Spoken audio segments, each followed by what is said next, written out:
And none of those dipsticks dare say a word about it. They just shuffle in like they're wearing skis and try not to let them fall off when they cross their legs. The dear leader said they have a size 12, so they're going to have to wear about 10 pairs of socks to get them to stay on their size 9 feet. And Trump actually checks up on them when they go to one of their meetings, you know, the ones that they have to sit there and slather praise on him. Nobody in history is more fantastic and smart than you, Mr. President. Thank you, Mr. President, for your wisdom and handsomeness. Mr. President, it's an honor to be in the presence of someone as awesomely bigly and huge as yourself. That kind of thing. And all those people he surrounds himself with are rich. The ones that aren't millionaires are billionaires. They wouldn't be seen dead in a pair of cheap shoes like the ones that Trump's obsessed with. But they've had to ditch their £2,000 handmaids and have to slum it on those cheap shoes because the Tango Twitler would have a fit if they didn't. And this seems to be only part of that Trump shoe fetish. Last year, he said to one of his grovelling enablers that they had small shoes and that meant that they would be underdeveloped in the gentleman's area. The President of the United States of America said that. And he went on about Arnold Palmer's personal area as well. On and on and on he went. Your husband seems obsessed with the size of men's personal parts, Malaria. I don't care. She's not that bothered. You know you can tell a lot about a man by his shoe size, said Donald Trump. Yeah, you can tell how big his feet are. And that's about it, you colossally weird, bright orange freak show. Mr. President. Don't be rude. Try not to be rude, but it's very, very hard. It's difficult. Let's see. Somerset. Hello, John. Oh, hello, Nick. How are you? Good, thanks. Oh, it's marvellous to speak to you. It really is. Is it? Yes. Am I allowed to reminisce with you? About what? Sort of 6 years ago, when we were doing the, not me and you, but the the COVID thing. Oh, yeah. I remember watching a video on YouTube, and it was our mate Arnold Schwarzenegger. Mm. And he had, like, 2 ponies in his kitchen. What, to eat? I don't know if you... No, not to eat. Things hadn't become that desperate. It was before people started stockpiling toilet paper. Right. No, he literally had 2 ponies in his kitchen, like pets. And he was feeding them carrots and stuff, and he had a great big cigar in his mouth. Yeah. And he was talking to them, like they were his best friends. And he said, here they are, my best friends, Whiskey and Lulu. And they're these they're either donkeys or small ponies, but they're small horses. Right. And he's talking to the camera and he's saying, we have a very small kitchen here. And it was like a massive kitchen the size of my house. Mm-hmm. And he was saying, we don't go out anymore. We don't go to restaurants. All of that is over. Yes. This better be going somewhere. This is not just you using this opportunity to do an Arnold Schwarzenegger impression.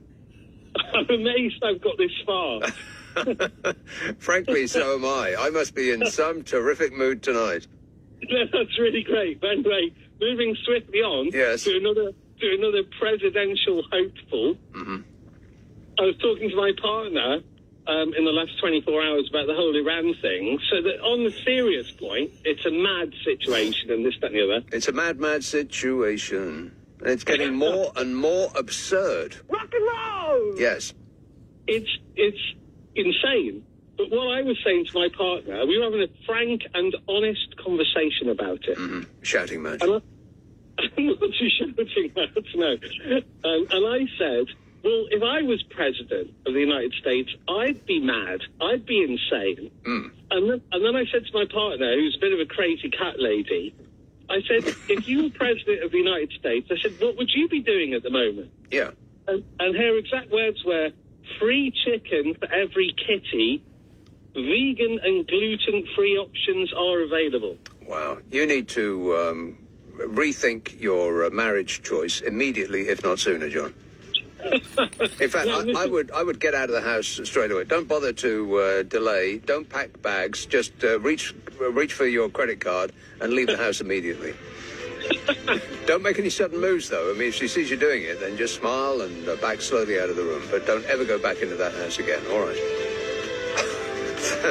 Thanks a lot, John. 0345 6060 973. Friday, Saturday, Sunday night at 10. Nick Abbott, LBC.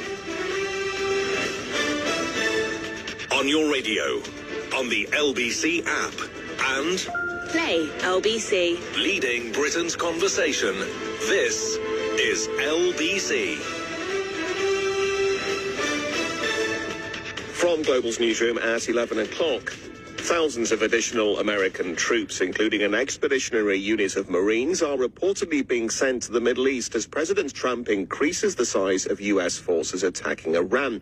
As LBC's Washington correspondent Simon Marks now reports, the move could indicate the war will not be over rapidly. At least another 2,500 Marines are to head to the Middle East. That news will stoke speculation that President Trump is considering the deployment of limited numbers of ground troops in fresh efforts to beat back the ongoing Iranian threat to shipping in the Strait of Hormuz.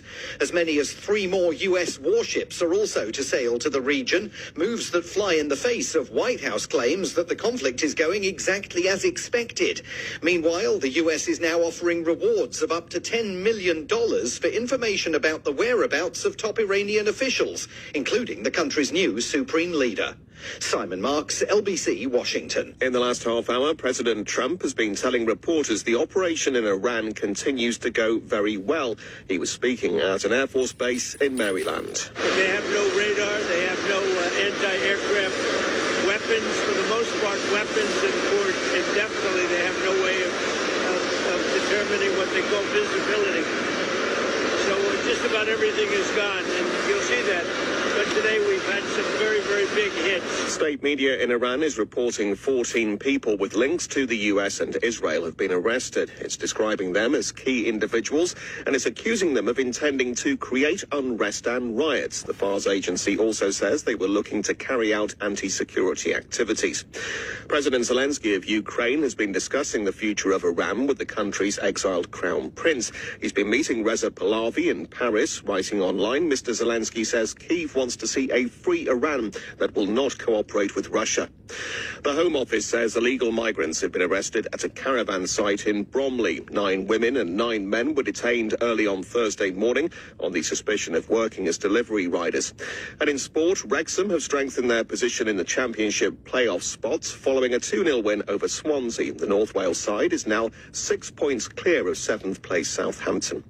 LBC weather, clear spells and scattered showers across the UK overnight. Those showers will eventually become confined to northwestern districts. We'll see a low of around 2 degrees. From Global's newsroom, for LBC, I'm Tim Daly. This is LBC from Global, leading Britain's conversation with Nick Abbott. They're eating the people that live there. What the hell is going on? Nobody has any idea, including and especially you. Peace President Donald Trump has deployed thousands of U.S. Marines to the Strait of Hormuz amid mounting fears that those who do not have a doctor's note saying they've got a sore foot will be on the ground in Iran soon. This is because the world's oil supply has been strangled in a totally unexpected way that nobody expected, apart from everybody who thought about it for just a single second. Don't be rude. Secretary of Awesome War and Stuff, Pete Pocket Handkerchief, approved a request by the U.S. Central Command for the deployment of a Marine Expeditionary Unit, typically including several warships and 5,000 troops, ready to do totally rad things or whatever, said the Secretary for War. The war spiraled on Friday as the U.S. death toll climbed to 13 troops, which was not enough for the dear leader to actually take his MAGA hat off because it was windy out, and the dear leader must watch out for his weave. Oh, there it is. It took me a while to find it. He must watch out for his weave. I don't wear a toupee. It was worth waiting for. Me, anyway. Meanwhile, domestic gas prices soared to $3.60 per gallon. And nobody has any idea what that means. And so I actually done homework and I've translated it for you. Can you believe that? No. To put that into perspective, there's 3.7 litres to the gallon. The US gallon is different to our gallon. 3.7 European surrender litres to the US gallon. And here it's about 145p per litre, right? There or thereabouts, depends where you go. Which makes it £5.30 per US gallon here, compared to $3.60 in America, and $3.60 is £2.72. So we pay £5.30 a gallon, and Americans pay £2.72. Hey, America! Stop whining. The bolstered deployment comes as the Trump administration weighs seizing Iran's Karg Island at around 16 miles off the mainland in the Persian Gulf, which handles 90% of the Islamic regime's fuel exports. Trump told Fox News on Friday about taking control of the island. He said, "It's not high on the list, but it's one of so many different things, and I can change my mind in seconds." That's what he said. I can't believe I'm about to say this, but I agree with Donald Trump. What? Yeah, he can and does change his mind in seconds. No one has any idea what he's going to say next, including him. He's winging it. Bliss from Zorba. And making money. He's having fun and getting praise from his supplicant army of professional flatterers and occasional oily charlatan suck-ups. I'm a nutcase. Details on the 6 recent deceased are expected to be released in the next 24 hours. They're great people, the president said. And, you know, we expect that to happen. Unfortunately, it could happen continuously. It could happen again, he said, of the dead troops. Could happen continuously. He really is quite the motivational speaker, ain't he? I can be more presidential than anybody. 0345 6060 973. Mel says, please ask my Auntie Judy from Belsize Park to ring in. Thank you. I most certainly will do nothing of the sort, Mel. East Yorkshire. Hello, Mike.